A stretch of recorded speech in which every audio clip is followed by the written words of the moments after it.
sudah menjadi rutinitas kita setiap malam Selasa. Tentu ini merupakan ya hal yang kita banggakan ketika diri kita masih diberi kesempatan untuk bisa menggali dan mempelajari agama sampai pada akhirnya mengamalkan isi agama. Salawat dan salam tentulah kepada Nabiullah Habibullah Rasulullah Muhammad sallallahu alaihi wasallam. Saudara jamaah, hari ini kita kedatangan saudara kita, jamaah kita, Al Ustaz Khairuddin Baru. Dan hal ini ada hajat dan niatnya ingin berbagi kepada kita sesama jamaah. Apakah itu pesan-pesan, apakah itu berupa bahasa motivasi, apakah itu ingin berbagi pengalaman. Tentu itu kita sangat senang sekali dan ingin mendengarkan apa yang nanti disampaikan oleh beliau, kiranya ini menambah semangat kita untuk terus berjuang belajar agama. Jadi untuk tidak mengurangi waktu, kita langsung saja persilahkan kepada Pak Ustaz untuk menyampaikanlah apa yang mau disampaikan kepada kita. Itu yang bisa saya sampaikan. Terima kasih, silakan. Duduk sini. Insyaallah. Ada dipasang ini. Salah?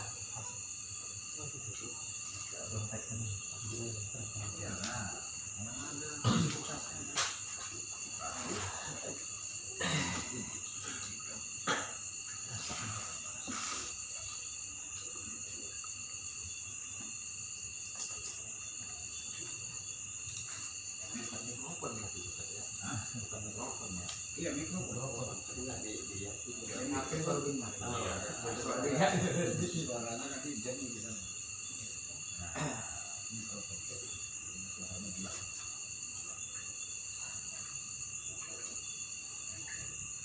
Biar nampak renteng ya.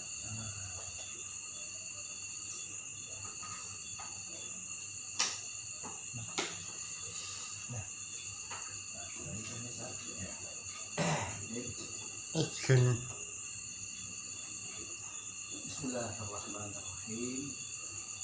Assalamualaikum warahmatullahi wabarakatuh. Waalaikumsalam warahmatullahi wabarakatuh. Alhamdulillah alladzi an'amna bi ni'matil iman wal islam wa anzala as-sakinah fi qulubil mu'minin. Asyhadu an la ilaha illallah wahdahu la syarika lah. وأشهد أن محمدا عبده ورسوله لا نبي بعده. اللهم صل على سيدنا محمد وعلى آله وصحبه ومن تبعهم بإحسان إلى يوم الدين. سبحانك لا علم لنا إلا ما علمتنا إنك أنت العليم الحكيم.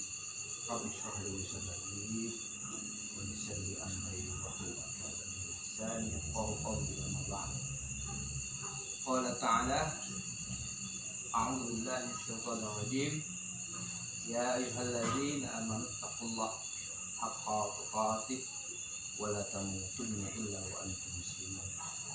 قال رسول الله اتق الله حيث ما كنت واتبع السيئة الحسنة تمحها وخالق الناس بخلق حسن.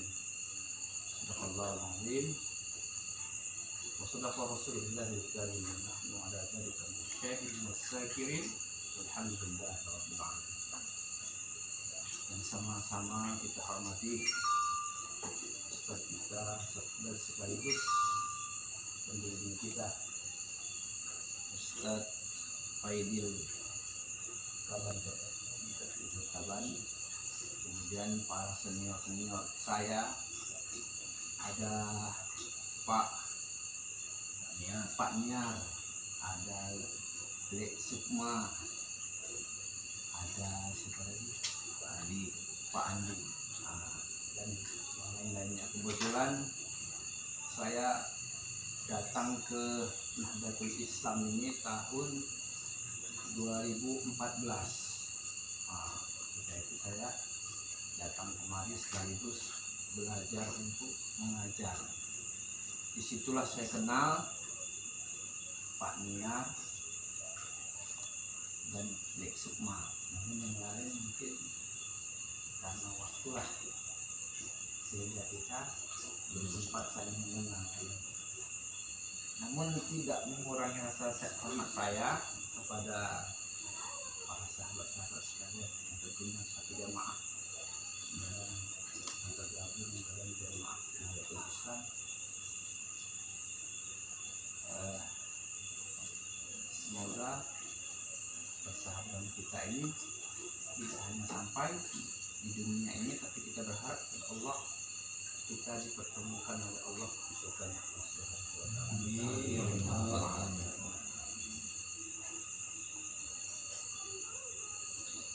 Mohon ini.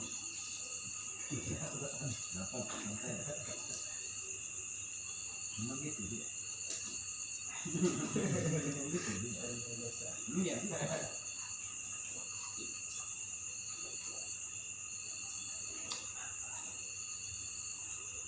Jadi tujuan saya kemari yang pertama tentunya untuk menjalin kembali silaturahmi yang bisa dibilang agak lama lah terpisahkan. Namun ada satu prinsip dalam diri saya, bumi yang sudah saya pijak harus dirindukan kembali. Artinya jangan sampai tidak pernah dikunjungi kembali. Dan itu yang membuat saya masih terbayang di otak saya tuh, di mana nih Nahdlatul Islam, di mana ini. Akhirnya saya berangkat juga untuk mengunjungi Nahdlatul Islam yang ada di pesantren ini. Ucapan terima kasih kepada Ustadz untuk memberi kesempatan untuk saya bisa belajar menyampaikan. Ternyata setelah saya pikir-pikir, belajar menyampaikan itu lebih sulit daripada belajar menerima.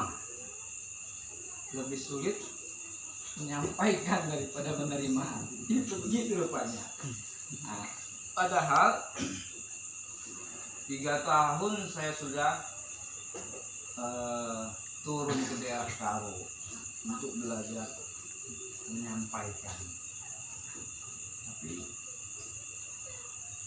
masih ada juga. Iya memang tidak mampu kita tadi untuk menyampaikan. Maka mungkin di sini lah wadahnya, saya bisa untuk belajar menyampaikan. Jemaah yang dirahmati Allah Subhanahu wa taala, bersyukur kepada Allah Subhanahu wa taala atas segala nikmat-nikmatnya. Baik nikmat yang telah disediakan oleh Allah di dunia ini, yang sudah kita gunakan, yang sudah kita rasakan, atau nikmat yang telah Allah siapkan tapi nanti kita rasakan setelah kita kembali kepada Allah Subhanahu wa taala, yaitu nikmat surga tadi.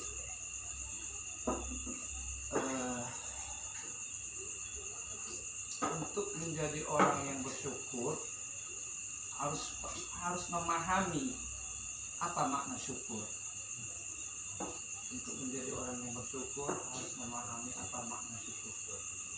Maka kalau kita kaji dalam segi bahasa, syukur itu berasal dari kata syakara yashkuru syukron. Kalau kata syukron kita sudah terbiasa mendengarnya, sudah sering kita dengar, yang artinya ucapan terima kasih. Jadi rupanya syukur itu ungkapan terima kasih kita kepada Allah atas nikmat yang telah diberikan kepada kita. Itu secara bahasa. Secara istilah, saya dengar kata Ustaz Abi Hidayat, syukur itu menggunakan pemberian Allah sesuai apa yang diinginkan oleh Allah.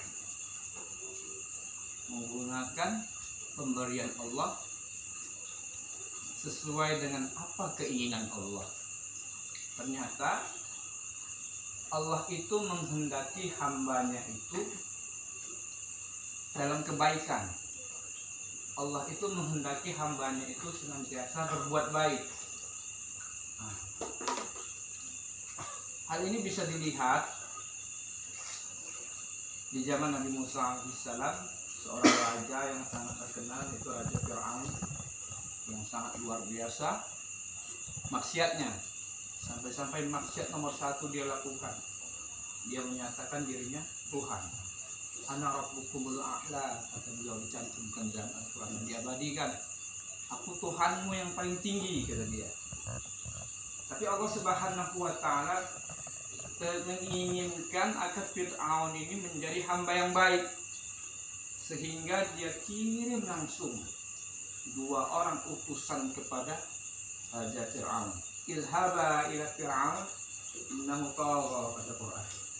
Pergilah wahai Musa dan Harun kepada Fir'aun, sesungguhnya dia telah melanggar, menentang.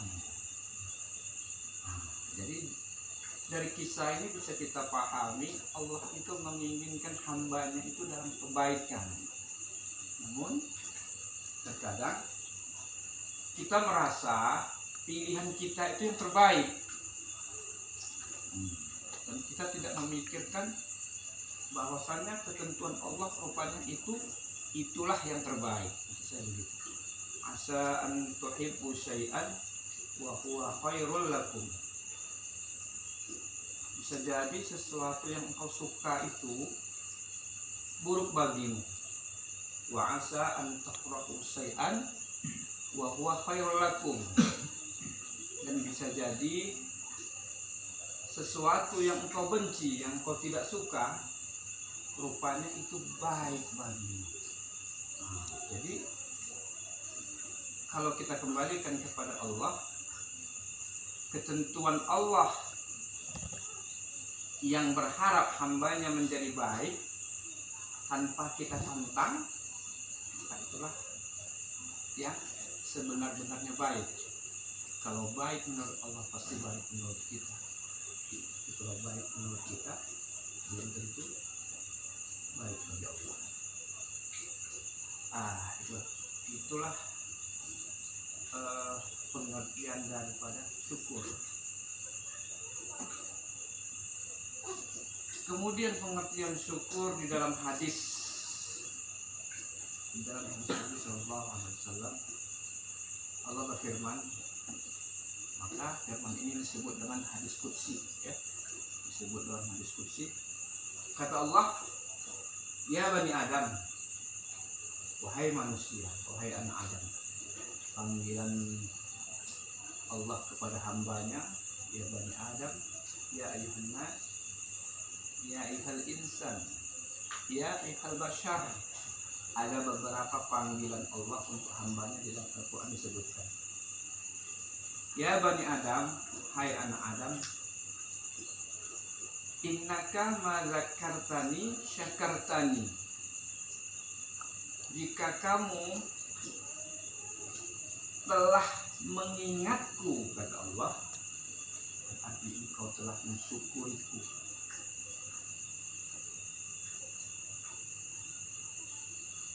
Wa idza nasitani kafartani. Dan jika engkau melupakanku, maka engkau telah mengingkariku, kata Allah dalam diskusi. Bahasa mengingat, kita sering mengatakannya dengan zikir. Jadi kalau di Quran itu zikir itu sangat banyak. Membaca Al-Quran disebut zikir. Berzikir setelah sholat disebut zikir. Sholat juga disebut zikir. Wala dzikrullahi akbar. kata-kata itu sering kita dengar ketika khatib ya, wala zikrullahi akbar, dan sungguh sholat itu adalah zikir terbesar. Namun ada pemahaman begini, ketika kita mengingat Allah membaca Al-Quran, hanya dengan membaca Al-Quran, selesai membaca Al-Quran, lepaslah ingatan kita kepada Allah. Lepaslah ingatan kita kepada Allah. Ketika kita melaksanakan sholat, ketika sholat kita ingat Allah. Selesai sholat, lepas ingatan kita kepada Allah. Itu juga dengan zikir dan sebagainya.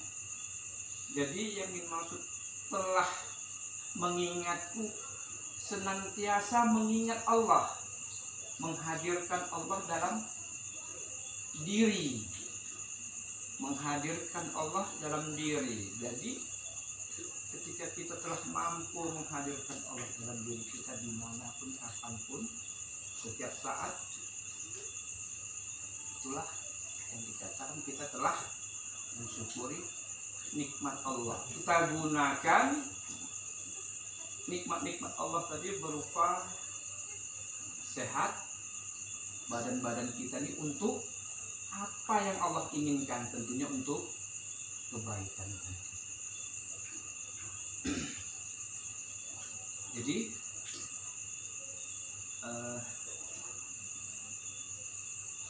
jika kita telah senantiasa terus mengingatnya menghadirkan Allah tadi, itulah terletaknya kita telah mensyukuri apa yang telah Allah berikan kepada kita.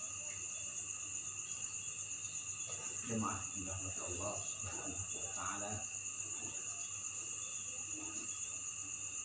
Salat serta salam senantiasa pula tersampaikan kepada junjungan kita baginda Rasulullah Muhammad sallallahu alaihi wasallam yang merupakan suri teladan, contoh bagi kita dalam menjalani hidup di dunia ini. Karena tidak ada manusia yang sesempurna beliau, sehingga Allah sampaikan di dalam Al-Quran, apa dikana lakum fi Rasulillah uswatun hasanah. Sungguh ada pada beliau itu Allah contoh yang baik. Apa yang baik di dalam diri beliau itu? Kalau kita teringat Nabi Musa, maka kita teringatlah Nabi Musa itu dengan mukjizatnya bisa membelah lautan. Kalau kita teringat dengan Nabi Ibrahim, teringatlah mukjizatnya tak mempan dibakar api. Terus, tapi baginda Rasulullah SAW, beliau terkenal dengan akhlak. Beliau terkenal dengan akhlak, bagaimana akhlak beliau kepada Allah dan bagaimana akhlak beliau kepada sesama manusia. Akhlak beliau kepada Allah, Allah sudah jamin beliau itu manusia yang maksum. Dosa beliau terdahulu dan yang akan datang sudah Allah hapus. Sudah Allah hapus.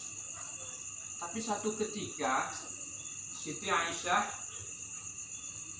menemukan kaki Rasulullah selesai sholat bengkak. Maka Rasulullah berkata, ya Rasulullah, apa yang engkau perbuat? Bukankah dosamu sudah Allah ampunkan? Bukankah sudah surga jaminanmu? Rasulullah berkata, apalah aku na'abdun syakur? Tidak bolehkah aku menjadi orang syukur pada Allah? Itu jawabannya. Semaskan rahmat Allah. Beliau bengkak karena sholat.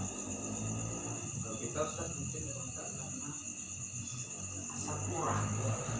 Biasanya kan begitu, karena asam urat.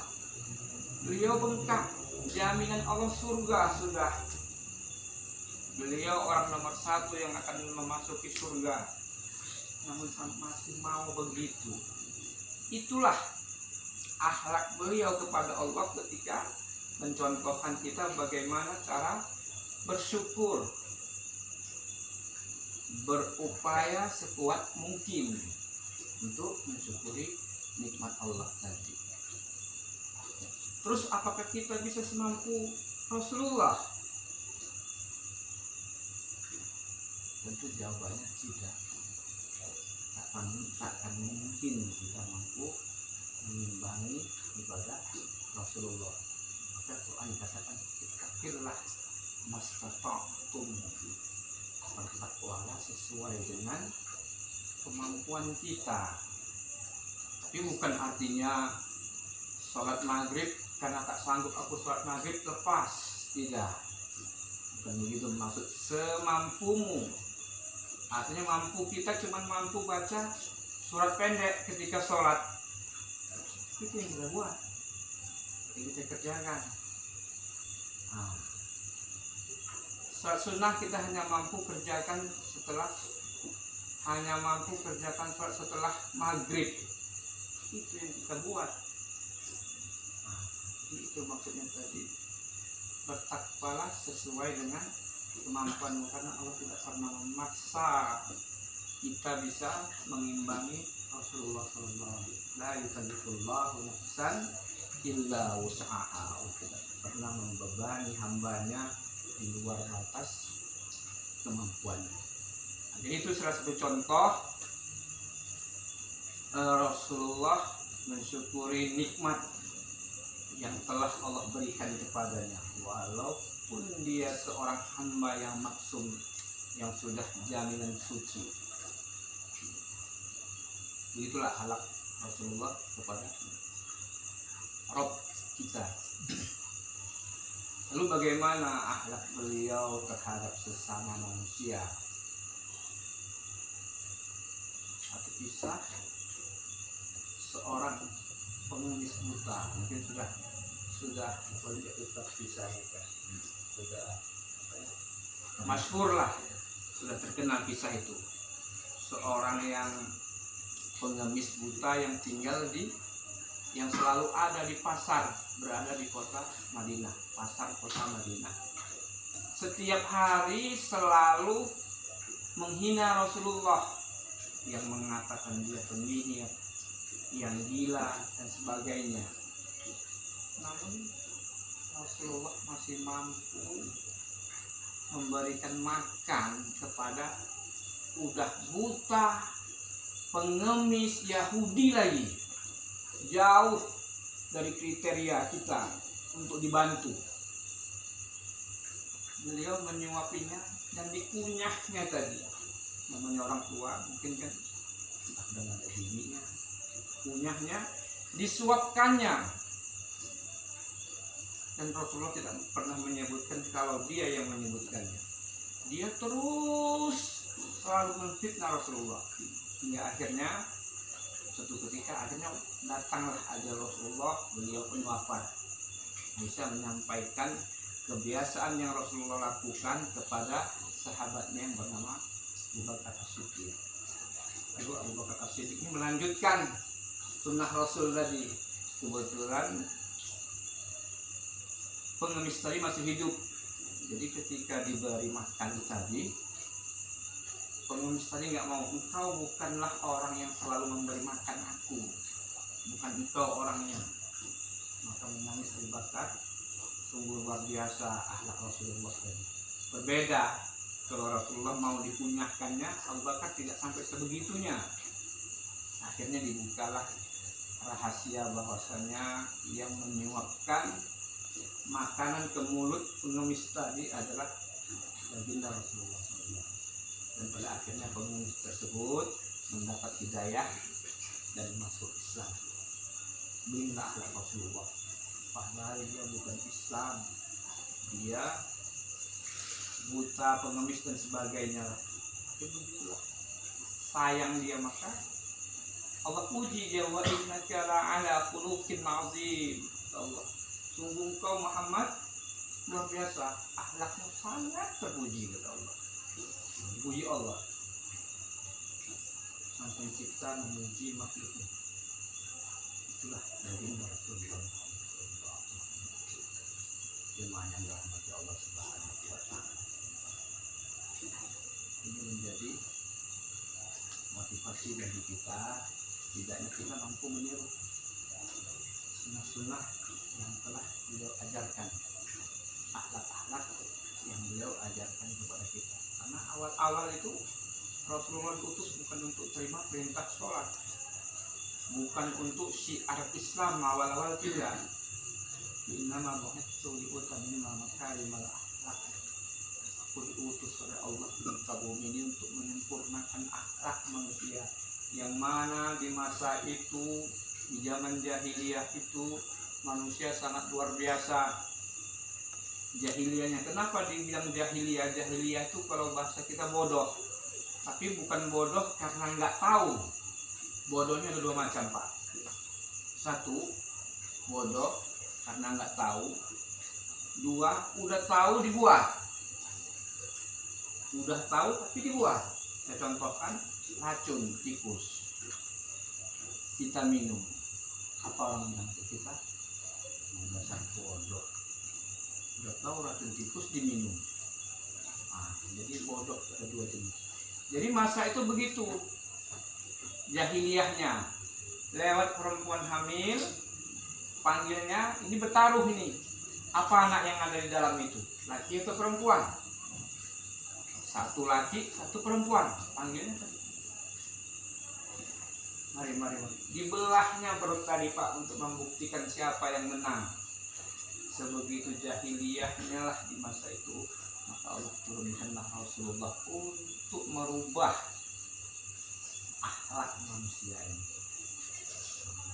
Itulah awal-awal perintah yang diberikan kepada Rasulullah.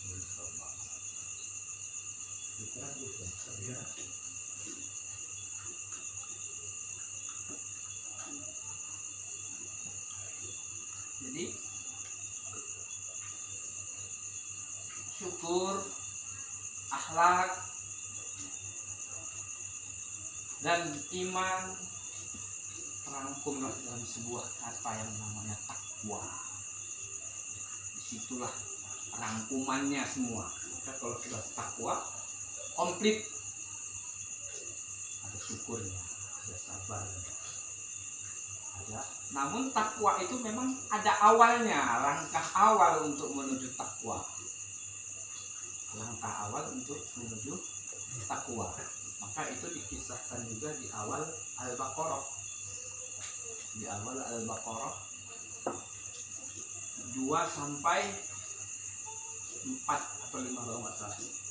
Saya bacakan. Alhamdulillah, masyaallah. Zalikal kitab la raiba fihi. Kata Al-Quran ini nggak ada lagi keraguan di dalamnya. 100% kebenarannya. 100% kebenarannya. Hudal lil muttaqin. Petunjuk bagi orang-orang yang mau jadi orang bertakwa. Orang-orang yang mau jadi bertakwa itu petunjuknya Al-Quran. Hudal lil muttaqin. Siapa mereka orang-orang bertakwa? Dijelaskan di surat yang ketiga. Alladzina yu'minuna bil ghaib awalnya. Langkah awal untuk menjadi orang bertakwa alladzina yu'minuna bil ghaib. Yaitu meyakini adanya yang ghaib, adanya yang tak tampak dengan kasat, adanya Allah. Itu yang harus diyakini. Tak nampak dengan mata, tapi harus yakin bahwasanya Allah itu ada. Alladzina yu'minuna bil ghaib. Tentunya harus dimulai dengan pintu syahadat. Kalau saya Ustaz di Karo, memang harus disampaikan karena mereka mudah kembali ke agama asalnya. Jadi memang tauhid lah PR utama saya. Alladzina yu'minuna bil ghaib. Selain Allah ada malaikatnya yang harus kita yakini. Ada alam ghaib, ada surga dan neraka. Itulah. Kalau itu tak ada, gagal untuk menjadi orang yang bertakwa. Alladzina yu'minuna bil ghaib wa yuqimunas shalah. Yang kedua. Jadi alladzina yu'minuna bil ghaib itu kalau di dalam rukun dia tergabunglah di dalam rukun iman. Di dalam rukun iman tergabunglah alladzina yu'minuna percaya kepada Allah, malaikat, qadar, hari akhir dan sebagainya. Wa yuqimunas shalah, dan mendirikan salat. Salat ini masuklah kepada rukun Islam. Kenapa kok salat? Enggak puasa? Karena memang salat itu rupanya wala dzikrullahi akbar. Memang salat itu ibadah terbesar. Kalau kita bilang as-shalatu imaduddin, salat tiang. Kalau satu bangunan tiang tak ada, bagaimana menghadiri bangunan tersebut? Maka disebutlah wa yuqimunas shalah. Tentunya sholat yang sudah Allah wajibkan kepada kita yang 5 waktu itu. Jadi mulai dari yang 5 waktu. Kalau sunnahnya belum mampu, jadi yang penting wajibnya dulu selesaikan. Kalau apalagi macam-macam kita gini Ustaz ya. Artinya